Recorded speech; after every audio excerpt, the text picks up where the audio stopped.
things like pictures and videos that are just short snippets. And I think people look at this and think they have to do a major motion picture production to satisfy the search engines, and that's not necessarily true.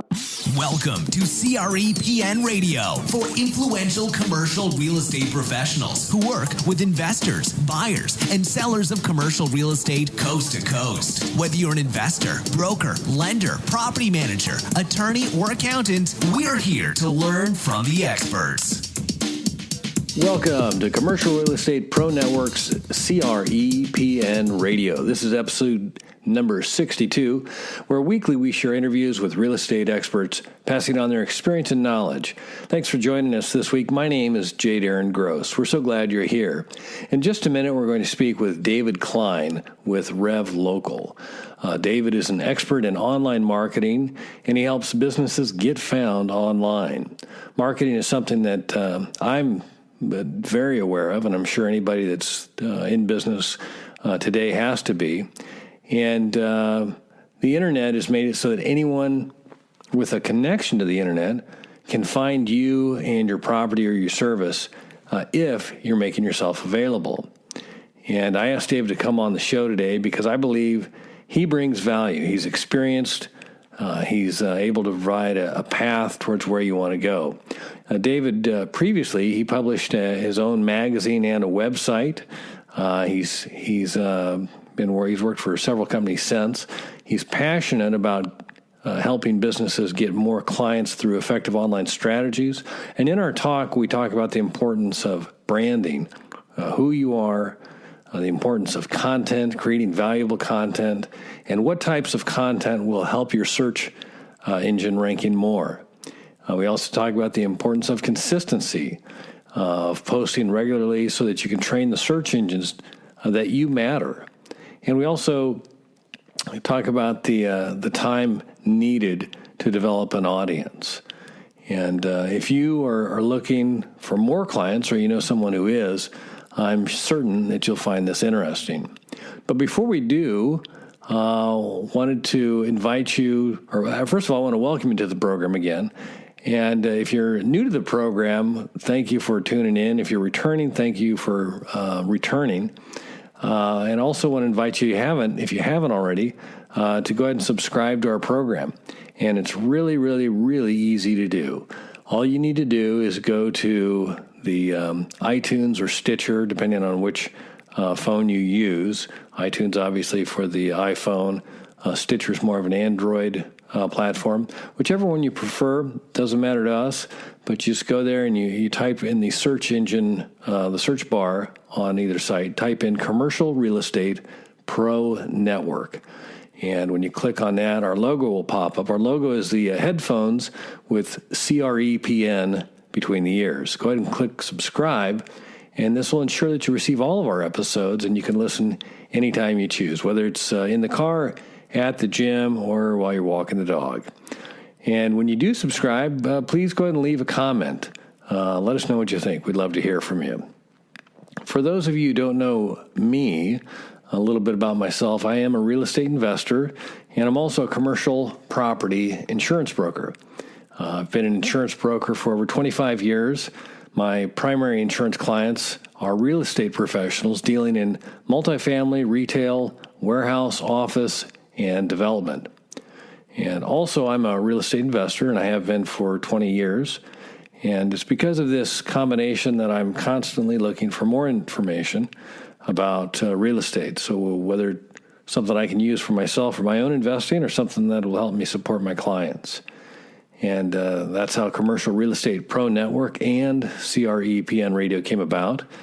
The easiest way you can reach me, if you'd like to reach out, is you can go to the contact information, or the contact info on commercialrealestatepronetwork.com, and go ahead and send me a message or give me a call. Insurance, as I mentioned, I am an insurance broker, and so I'd like to point out a little something about insurance because it is an important part of any real estate transaction. And if you find yourself with questions or a problem and you need to talk through it, I'd welcome your call. Invite you to give me a call. I'll do all I can to help. And in fact, something that came upon this last week I wanted to pass along is, risk management. I don't know that everybody fully understands it all the time because it's trying to grade, the probability of something happening versus the likelihood of it not, and the economic impact. And you can go pretty deep on that. But I think the thing that I wanted to impress upon you is this, is that when you're buying a property and you need insurance, there's two approaches you can take. You can either say, don't worry, it's insured, or you can take the other road that says, I want to do everything I can to minimize any potential claim for my insurance. And the reason I bring this up is that if you think about it from an insurance company standpoint, I ask yourself, would you rather put your money on a risk that is likely to have a claim, or would you feel better about putting your money up against something that you don't think will have a claim?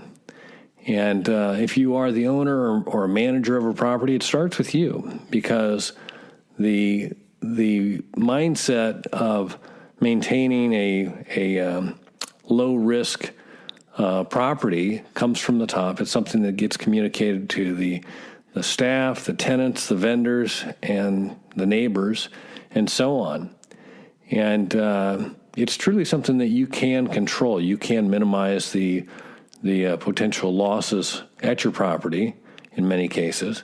And at the end of the day, this affects your bottom line, because if you have an attractive property that companies want, you're going to benefit from a reduced insurance premiums. And then again, if you have no or fewer claims, you'll benefit financially there as well, because you won't have deductibles, you won't have higher premiums because of claims. So it's all good.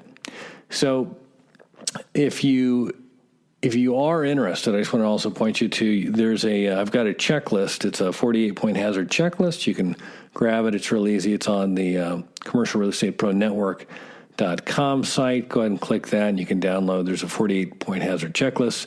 Help you kind of review your property and determine if there's something you can do to minimize the risk. And as always, if you find yourself with a property insurance question, or you're in a negotiation and you've got some questions and you want to talk it out, go ahead and give me a call. I will do all I can to help you.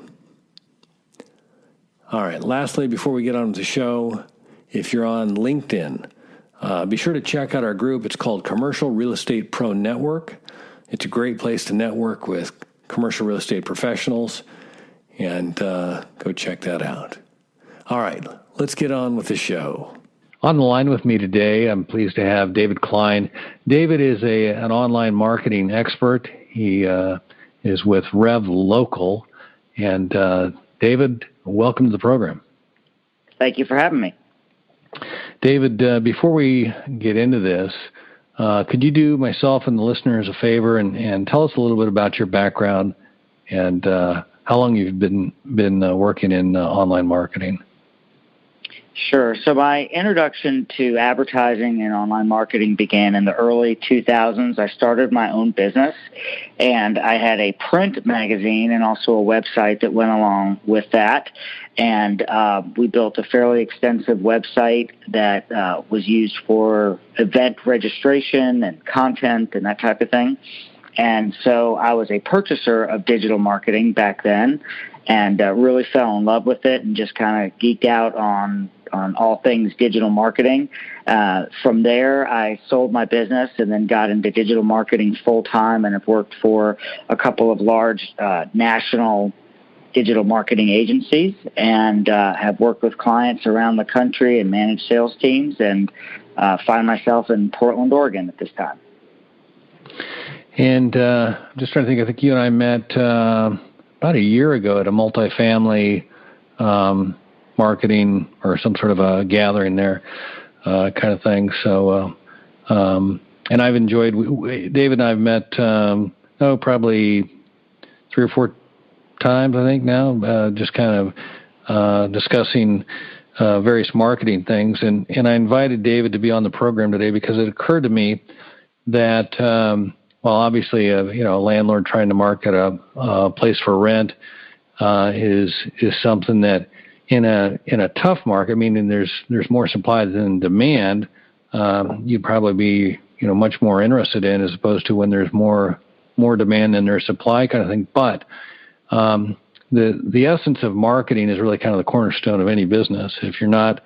If people can't find you, I don't care if you get the best product in the world or the best service in the world, you're not going to do nearly as well as you could if they could easily find you. And so that was kind of my thinking on the benefits of having David here on the program here.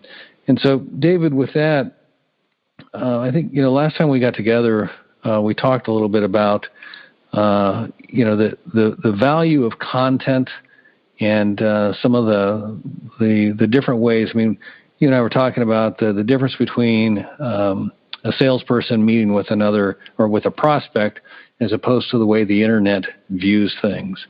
And if you could kind of explain to our audience here a little bit about like what we were talking about and the difference, and then we can get into some of the kind of the key things that anybody online needs to certainly be paying attention to in order to increase their the opportunity to be found. Sure. So I think maybe a good place to start is just have a big distinction between push marketing and pull marketing. And push marketing would be anything that you're pushing a message out. So in the online world, that would be doing things like banner advertising. If you want to put a banner ad on a local news site, for example, or if it's an industry-specific site and you want to market your services to that particular association or industry, then you can put a banner ad. So what you're doing is you're pushing that message out as people are consuming content. They're not necessarily looking for you, but they can still find out about you because you're pushing your message out next to relevant content. So that's one area that people can take advantage of digital marketing.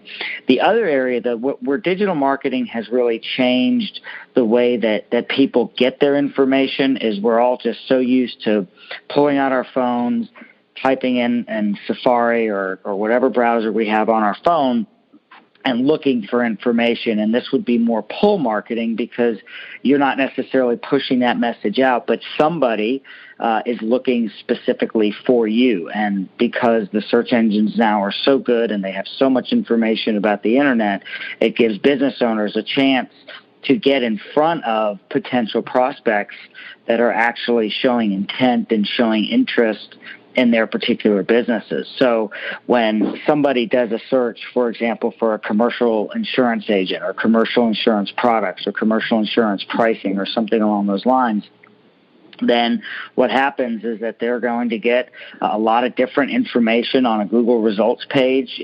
It could be at the top, which is the paid advertising, the Google AdWords.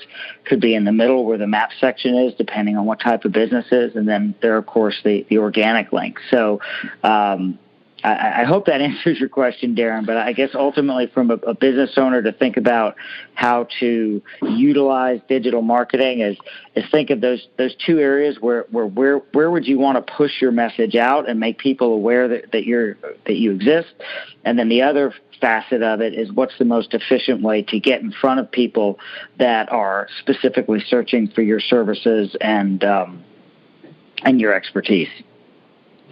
Let me ask you something. I've always known that in the results, the top was the paid, but I think I heard you say that the next group is the maps. Those that have a map on their site. Is that accurate?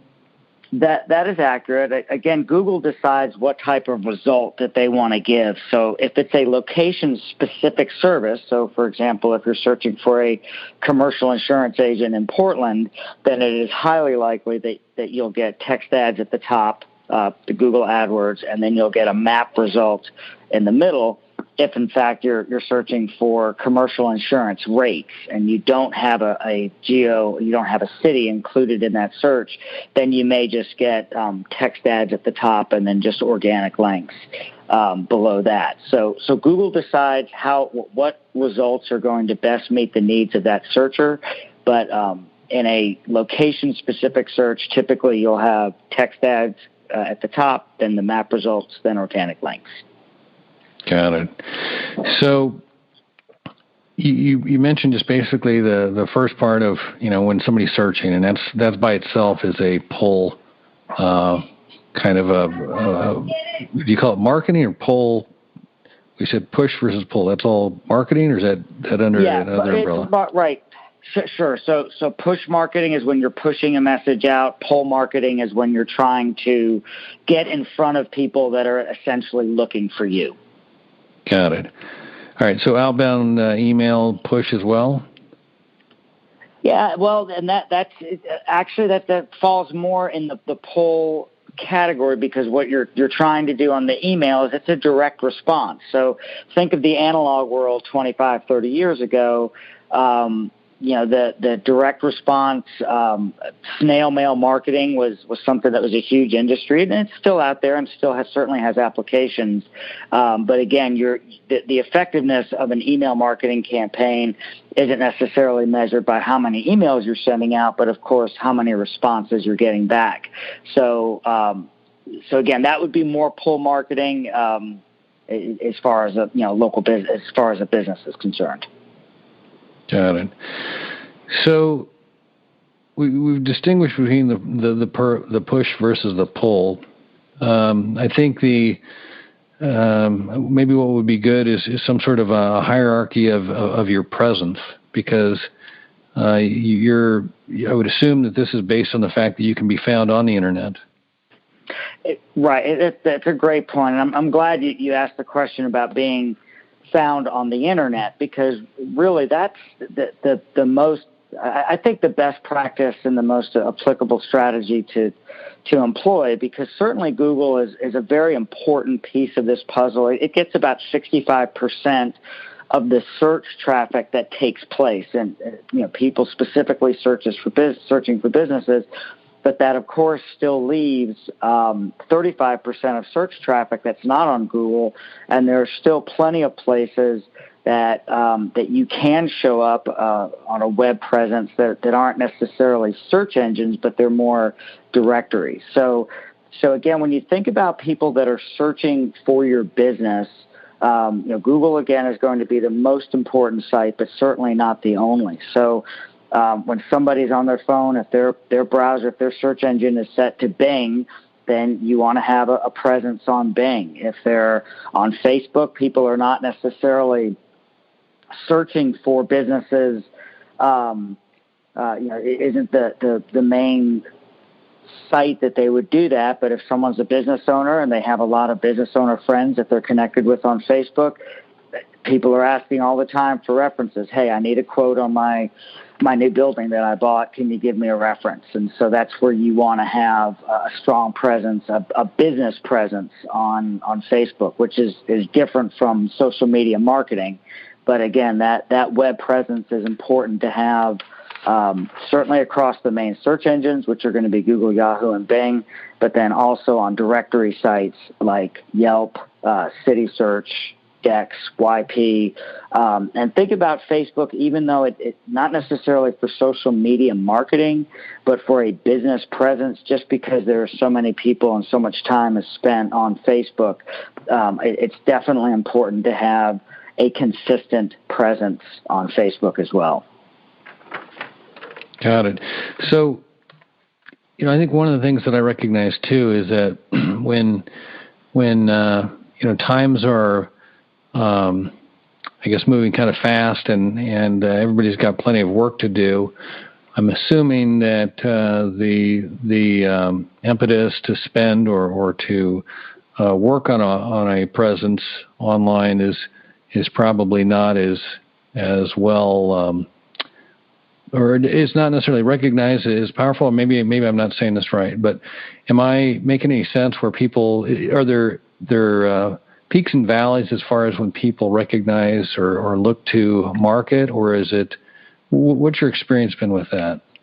No, you're absolutely you're spot on, Darren. Because when things are really busy, people are dealing with the urgent, so they have existing clients, they have requests for quotes coming in, and of course that's going to move to the front of the list.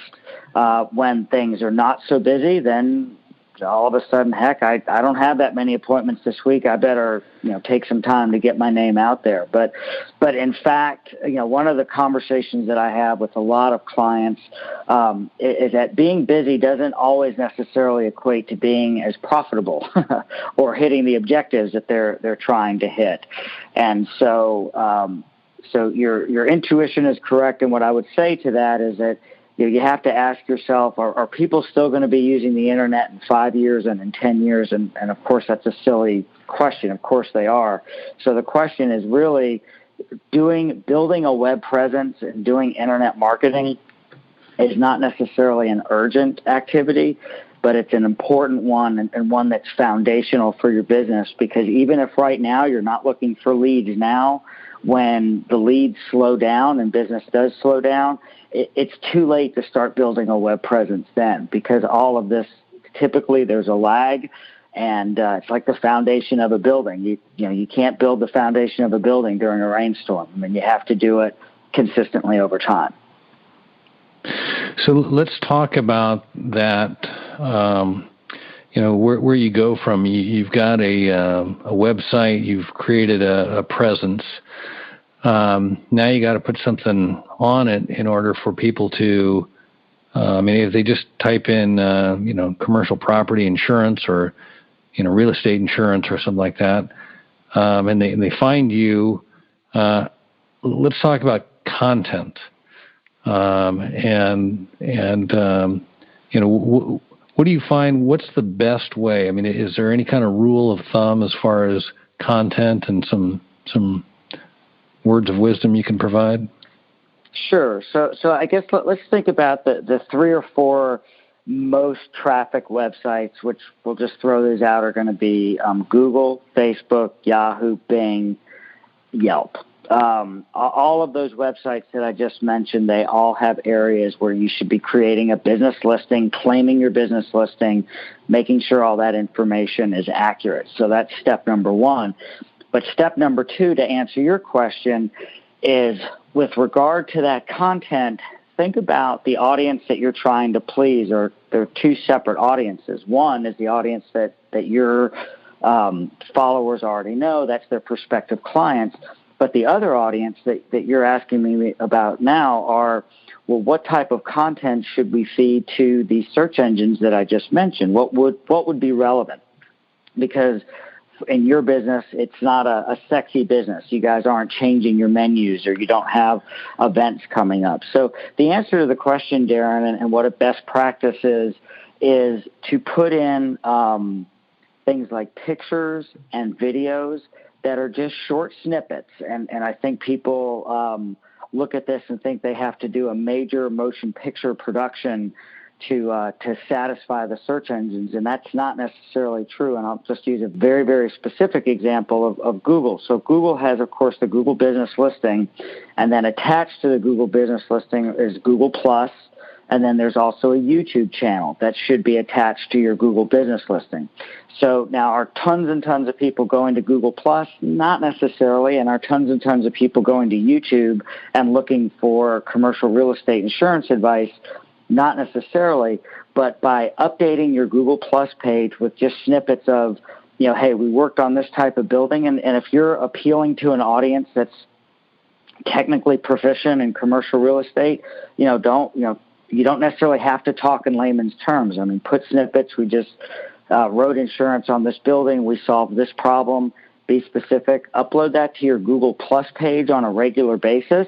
It's not necessarily going to be found on Google+, but Google likes that, so it rewards you with higher rankings in either the organic section or the map listing section that I talked about before. The same thing is true of the YouTube channel. So, again, if you have a happy client, you want to put a 60-second testimonial, create a YouTube channel, attach it to your Google Business Listing, and upload that information consistently. A best practice, I would say, would be once a month. So that way as Google is trying to decide, well, who is the business that we should rank the highest, looking at that type of content where there's videos, there's pictures, there's industry-specific content that's being uploaded with keywords that are relevant for your industry, then that business is going to be rewarded with higher rankings and a greater web presence. So frequency, you mentioned monthly. Is that frequent enough to get a footing and establish some sort of a presence? Well, there's no one-to-one algorithm on that. I wish I knew the answer to that question. I don't. But I would say as a best practice, once a month, I'd say would be the minimum amount to upload content that you should have an expectation that you should rise in the rankings. If you have the infrastructure or if you're using a third-party service like ours, we typically post once a week. So, again, the more frequent that you're posting, again, with a huge caveat that the postings need to be relevant content. You can't just post pictures of buildings. It has to be relevant content. But the answer to the question, I would say minimally would be once a month. If you have the resources, either internally or externally, once a week would probably be really the gold standard. Got it. And is there any kind of branding kind of a thought process in this? Is there any if every time I post, is it important that it always be attached to the same the same brand that I'm trying to create, or will the tags find that, or can you speak to that at all? Yeah, so that, again, great question, because it's the consistency of information is very important. So if the name of your agency is ABC Commercial Agency, and you list it as Commercial ABC Insurance Agency on some sites, and then you list yourself as Commercial Agency LLC on other sites, that inconsistency of just having your business listed with and without the LLC as part of your listing, that damages your consistency and hence damages your web presence. So from a branding standpoint, you got it. This goes back to the comment earlier about, remember, these websites are talking to one another and they're scraping information from one another. So when you have an inconsistent information, even if it's the addition or subtraction of having LLC as part of your business name, it damages your web presence. So the answer to your question is that branding is important, that it be exact across the web, whether you're uploading an upload to Google Plus, or you're claiming a listing on Yelp or MapQuest or City Search. You just want to have the exact same information across the web. Does that speak to punctuation as well? Absolutely. Punctuation absolutely. Included. All right. Because remember, these are machines talking to machines. So just, again, as a specific example, so when Google says, okay, we're trying to rank commercial real estate agencies, and so they look out across the web and they look at City Search and YP and Dex and all of these other directories, and if there's slight differences in punctuation or capitalization, then the machines are going to say, well, look, this is inconsistent information. This isn't as good as other insurance agencies that have precisely exact, consistent information. So that's just one of those things where, again, is it going to mean your business is going to go out of business? No, I don't want to overstate it. But at the same time, it's just really important to settle on exactly what you want to call yourself, down to the period, down to the capitalization, and then whatever you settle on, then that's what you should be across the web. How long should one expect it to take if you have a consistent? Let's say we start today, and we start posting, or we've got a site. We've got let's say we use your service, and we get weekly posting in that. Is there any kind of a a rule of thumb, or is there any kind of a sense of what you would expect, or is it? Can you speak to that at all as far as results? Sure. Yeah. So the short answer is 60 to 90 days. And by results, I mean that your rankings should be moving up and certainly getting a lot of first page rankings by the 90-day mark. So that's the short answer. The longer answer, though, is that question is determined by two things. One, the competitiveness of the keyword term. So commercial real estate agent Portland is going to be a more competitive term to show up for than commercial real estate agent Beaverton, just by the nature there's more people in Portland than there is in Beaverton. And so the competitiveness of the keyword will determine that, and also the competitiveness of how many other people are in your particular business. So if you're in a small town and you're the only commercial real estate agent in a small town, then heck, you with just a few tweaks, I mean, you should be showing up on the first page. If you're in a densely populated area where there's dozens of other commercial real estate agencies that you're competing with, then it may take a little bit longer to show up, especially if you're going after the most competitive keyword terms. Let me ask you about the tags and that. Can you over tag anything, or is there any thought on that? Yeah, and again, this is where this is an educated guess. I don't know the exact algorithms that Google and Facebook are using, but just again, as a general rule, what Google and Facebook and Bing are looking for their users is they want them to have a good experience. And so if you're writing, just for example, if you're writing an article about a particular topic and you're just obviously overusing a word that is a keyword that you want to show up for and it's not natural, then you're going to be punished for that. So just remember that the search results are enormously complex, and that the overriding principle is that the search engines are looking for consistent, relevant content that is user-friendly. So if you're writing an article and you're using the same word 10 or 15 times and it's not necessary, then you're probably going to be punished for doing that. So again, just keep in mind the overall principle is that you're rewarded by providing relevant, useful content for the users of that site. Got it. I was working here, and I thought I had another question here I wanted to ask. So we've talked about, essentially creating a site, a brand. You mentioned the pictures and video lend themselves to, or I guess the machine likes those more, correct? Is that correct? Some of that, and the machine being the search engines, they look for that. They do. And then let's see here. Oh, I guess the writing thing. There's the number of 300 words for whatever reason has been kind of beat into my head. When you're writing something. What do you have any thoughts on that? I mean, is it better just to have,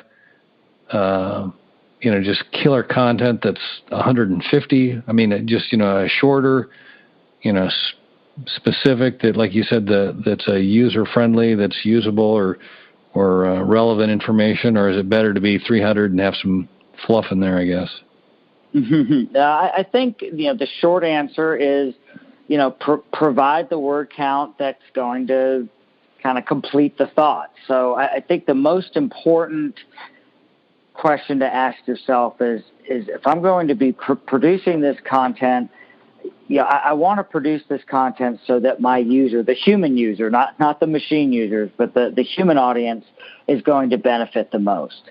So that's the overriding answer. I would say 300 words might be at the upper end of the word count because, again, in this digital age, we all have shorter attention spans, and that actually is true. That's the internet has reduced our attention span. So I don't think the word count is as important as much as just having a complete and useful piece of content.